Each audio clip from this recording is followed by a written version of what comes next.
मांगो तुमको क्या चाहिए। पार्वती जी बोली अपन तो झगड़ा कर कर आए थे और आप कश्यप ऋषि को वर देने लगे। शिव जी कहने लगे अब मेरा दर्शन हुआ है तो कुछ ना कुछ तो देना पड़ेगा। पार्वती जी बोलती ऐसा होता है क्या। शंकर भगवान बोले सुन पार्वती, ये मेरी रीति है।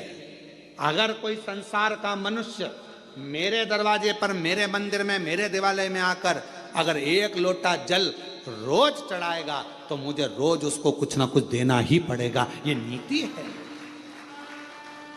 जैसे बेटी का बाप, बेटी का बाप क्या है। बेटी का बाप, अगर बेटी रोज अपने पिता के घर जाएगी या बाप अपनी बेटी से मिलने जाएगा तो कुछ ना कुछ तो उसको देना पड़ेगा ही।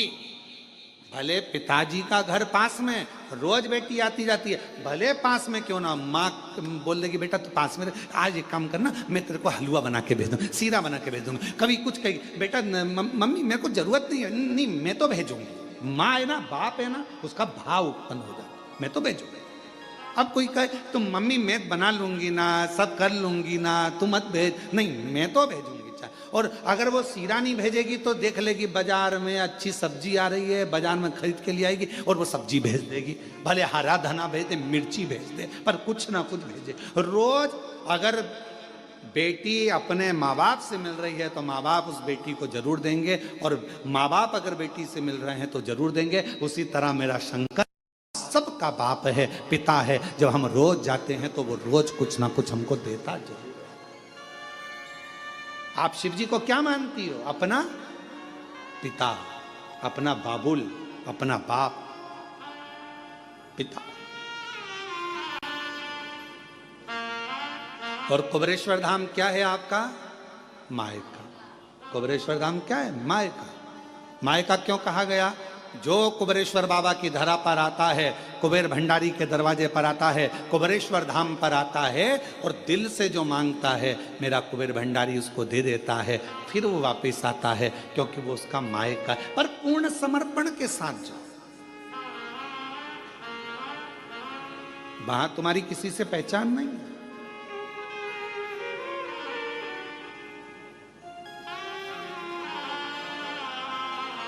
हम तो बाबा के भरोसे चलते, हम तो बाबा के भरोसे चलते, ये दुनिया वाले जलते हैं, ये दुनिया वाले जलते हैं।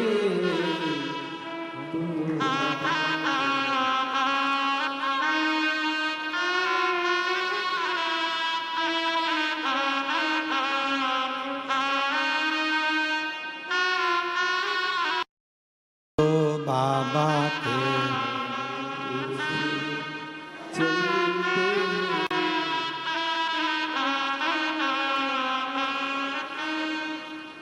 खटका बंद है।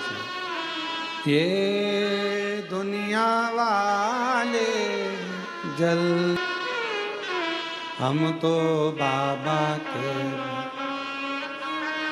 चलते हैं, हम तो बाबा के भरोसे चलते हैं, डमरू वाले के भरोसे चलते हैं, डमरू वाले के भरोसे चलते हैं, हम तो बाबा के भरोसे चलते हैं।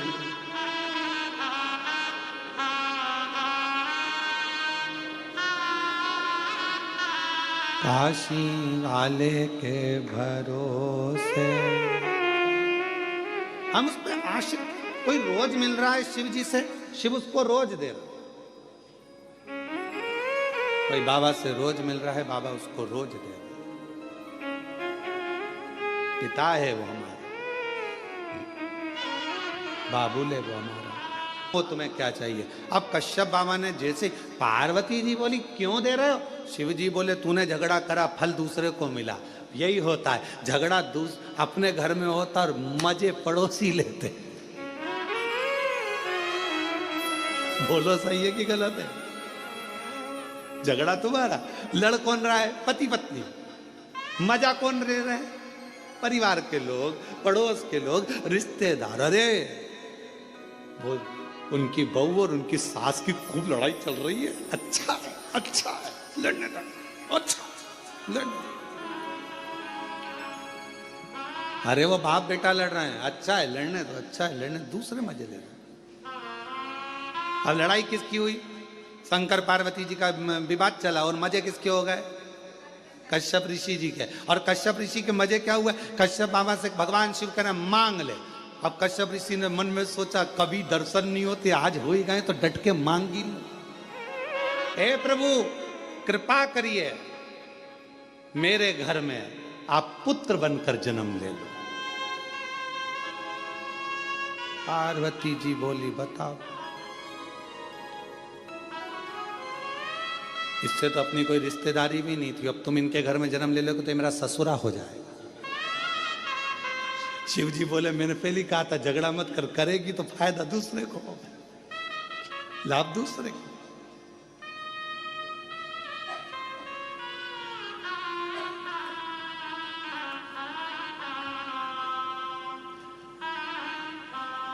एक घर में एक सास और बहू थे, बहुत उन दोनों का आपस में बनता नहीं था, बिल्कुल नहीं बनती थी। और बनती नहीं तो उनके यहाँ सबसे ज्यादा झगड़ा सास बहू का होता तो फायदा दूसरे का होता। अभी देखो फायदा कैसे होता। एक महाराज भिक्षा मांगने गए, माता भिक्षाम देगी, माता भिक्षाम दे। इतने में बहू आई, बहू ने आकर एक कटोरी आटा दान दे दिया। महाराज निकल के जा रहे तो इतने वहीं से उसकी सास आ गई। ए बाबा इधर आ, कहां से मांग के ला रहा है? तुम्हारे घर गया था। कौन मिला? बहू। क्या दिया? एक कटोरी आटा। वो कौन होती है देने वाली? चल मेरे साथ चल, मेरे साथ चल। वो बस एक कटोरी?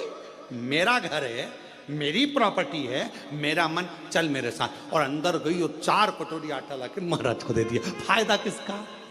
दूसरे का। अब एक दिन सास अंदर थी और महाराज आए, माता भिक्षाम देही। सास ने कहा कि रोज रोज आया था, नहीं देना, आज नहीं दूंगी, जा। इतने में वो महाराज चल दिया।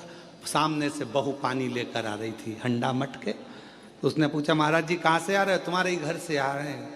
मिल गया? कुछ नहीं मिला, तुम्हारी सास ने कछू ना दिया। कुछ नहीं दिया? चलो मेरे साथ आओ जरा, आओ आओ जरा। वो कौन होती है मना करने वाली? जब मेरा पति कमा रहा है तो मैं दूंगी, चल। और गई अंदर, और अंदर जाके आधा किलो चावल, आधा किलो चने की दाल सब बांध के लिए आई और आटा वाटा सब लाके दे दिया। ले, फायदा किसका? महाराज का। झगड़ा कौन कर रही? सास बहू। और फायदा दूसरे।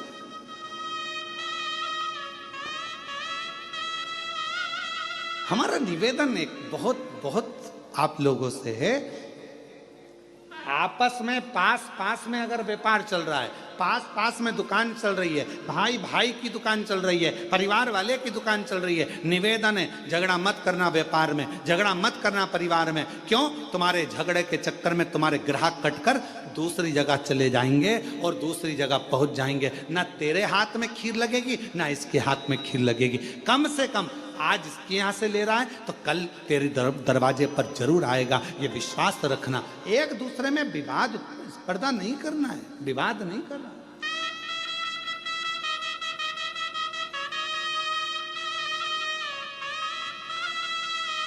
और हम विवाद में पड़े। कश्यप ऋषि ने कहा वर दीजिए, मेरे घर में आप पुत्र बनकर आएंगे। शंकर भगवान बोले कश्यप बाबा, तुमने रोज 11 शिवलिंग का निर्माण करा है और मन को 12वां शिवलिंग माना है, इसलिए मैं तुम्हारे घर में 11 रुद्र के रूप में प्रकट होऊंगा। तुम्हारे यहाँ 11 रुद्र के रूप में मैं आऊंगा। 11 रुद्र अवतार शंकर भगवान के जो 11 रुद्र अवतार हुए वो कश्यप बाबा के यहाँ हुए, सुरभि के।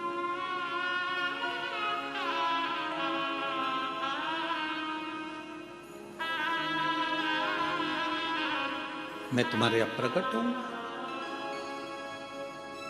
शिव पुराण कहती है, संसार का मनुष्य यदि एक बार भी पार्थिव लिंग का निर्माण कर कर पूजन करता है तो उसको फल बहुत मिलता है। महाराज,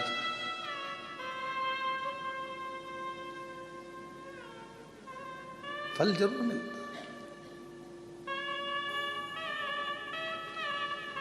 पार्थिव पूजन कुछ ना करिए, केवल एक घर के बगीचे में, घर के गमले में अगर मिट्टी है तो उसको ऊंचा कर कर शिवलिंग वहीं बनाकर वहीं जल चढ़ाना प्रारंभ कर दो, उसका फल मिलेगा, उसका लाभ जरूर मिलेगा। पर निवेदन है केवल दिखावे से, मन की शुद्धता में, मन के भाव।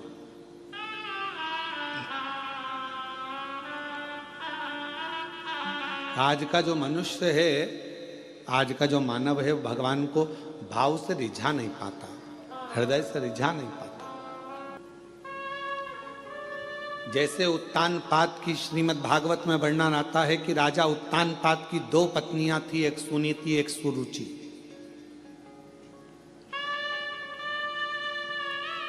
एक नीति का पथ दर्शाती है और दूसरी रुचि का पथ दर्शाती है। राजा की पहली पत्नी थी सुनीति, दूसरी पत्नी सुरुचि। एक नीति को दर्शा रही है, एक रुचि को दर्शा रही है। उसी तरह हमारे 2 मन है, हमारी 2 आकांक्षाएं, हमारी 2 इच्छाएं, हमारे 2 विचार हैं। एक मन कहता है भगवान के भजन में जाओ, दूसरा मन कहता है कि अभी थोड़ी देर से चाय पीने के बाद जाऊं।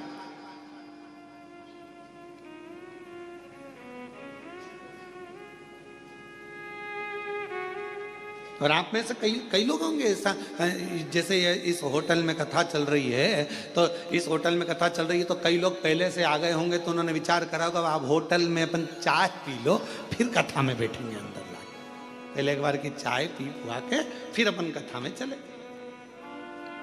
और यहां पर भी हमारे जजमान परिवार, नारखेड़े परिवार, पाटिल परिवार, ये लोग जो कथा में बैठे हुए हैं, हम इनसे भी कहेंगे तुम भी अगर ऊपर से कथा में नीचे आए होगे, अपने अपने कमरे से निकल कर आए होगे, तो पहले पूरी तैयारी कर ली होगे, पेंट पुना के बढ़िया सज धज के, और फिर बढ़िया रुमाल ले लो, सामान ले लो, ये ले लो, बैग ले लो, इसमें सामान रख लो। और वो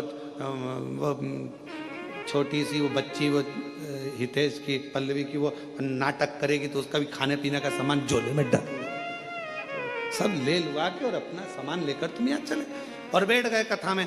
अब क्यों? क्योंकि तुम्हें मालूम है ये कुछ मांगेगी तो मैं कि मैं निकाल के देती जाऊंगी, फिर कुछ मांगेगी तो फिर निकाल के देती जाऊंगी, फिर कुछ मांगेगी तो निकाल के देती, और ज्यादा ही कुछ मांगेगी तो दब दपड़ी दो।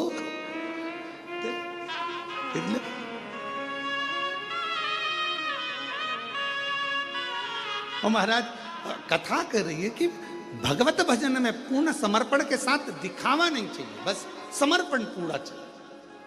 शंभो शरणे पड़ी मांगू घड़ी रे, दुख काटो दया, सब बोलो दर्शन।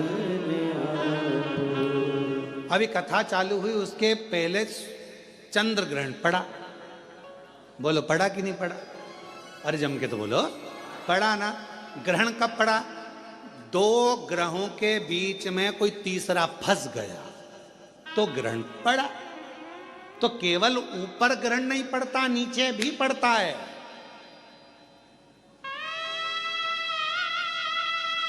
पति पत्नी के बीच में कोई तीसरा फंसने लगे तो समझ लो ग्रहण लगने वाला है। भाई भाई के बीच में कोई तीसरा फंसने लगे तो समझ लो ग्रहण लगने वाला है। रिश्ते नातों के बीच में कोई तीसरा फंसने लगे तो समझ लो ग्रहण लगने वाला है। संबंधों में भी ग्रहण लगता है। ऐसा नहीं कि ग्रहण केवल ग्रहों का लगता है, संबंधों में भी ग्रहण लगता है। आप आपस में अच्छे से रह रहे हो, दोनों बढ़िया रह रहे हो, व्यवहारिकता अच्छी है, दोनों का काम धाम अच्छा है, तुम अपना काम कर रहे हो, वो अपना काम कर रहे हो, और बीच में मालूम पड़े किसी ने आकर अड़चन उत्पन्न करना प्रारंभ कर दिया, किसी ने बीच में टांग अड़ाना प्रारंभ कर दिया, समझ लो तुम्हारी रिश्तेदारी में, तुम्हारे संबंधों में, तुम्हारे स्नेह में, तुम्हारे प्यार में ग्रहण पड़ने वाला है। और वो ग्रहण तुम्हारे परिवार, जैसे ग्रहण लगता है तो सब बंद हो जाता है, मंदिर के द्वार भी बंद हो जाते हैं, लोगों को नहाना पड़ जाता है। आखिरी में यही होता है कि जब दो प्रेम के बीच में, स्नेह के बीच में, रिश्ते के बीच में जब कोई तीसरा ग्रहण लगाने वाला आ जाता है तो एक ना एक दिन फिर वो ग्रहण सब कुछ समाप्त कर देता है। फिर आखिरी में तो स्नान ही रह जाता है, स्नान ही रह। क्यों घुसने दो बीच में, क्यों प्रवेश करने दो बीच में उसको? कोई आए सिखाने के लिए नहीं, भैया मेरी सास अच्छी है, हम बहू हैं, बहू अच्छी, मेरा परिवार अच्छा, मेरे बेटे अच्छे, मेरी बहू अच्छी, मेरा बेटा अच्छा, मेरे रिश्तेदार अच्छे, मेरे नातेदार अच्छे, सब अच्छे, बुरा कोई नहीं है संसार में। बुरा थोड़ी सी देर का समय होता है जो ये निकल जाता है, फिर वापस घड़ी अच्छी आ जाती है। समय का इंतजार थोड़ा करो और समझ से जियो। समय और समझ, परमात्मा ये दोनों चीज देता है। समय पर अगर समझ आ गई तो तुम्हारी जिंदगी बन गई, और अगर समझ आई और समय निकल गया तो वो जिंदगी बेकार हो गई। समय पर समझ आना चाहिए तो जीवन ठीक है।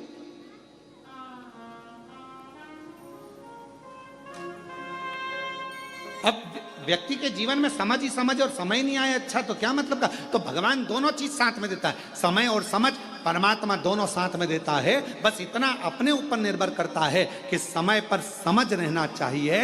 अगर समझ पर समय नहीं रहेगा तो फिर वो समझ किसी काम की नहीं है। भगवान ने अगर मौका दिया, जैसे ये हितेश नारखेड़े ने मौका का चौका लगाया, इन्होंने कहा गुरुजी सीहोर में कथा हो रही है ऑनलाइन, तो हमेशा सीहोर से होती रहती है, अब की बार कथा कृष्णेश्वर बाबा को सुनाने के लिए आओ और कथा ऑनलाइन कृष्णेश्वर बाबा के धाम से हो। तो मन भी करा कि हाँ अच्छा योग लगा है ऐसा कि बाबा, और हम प्रयास करेंगे।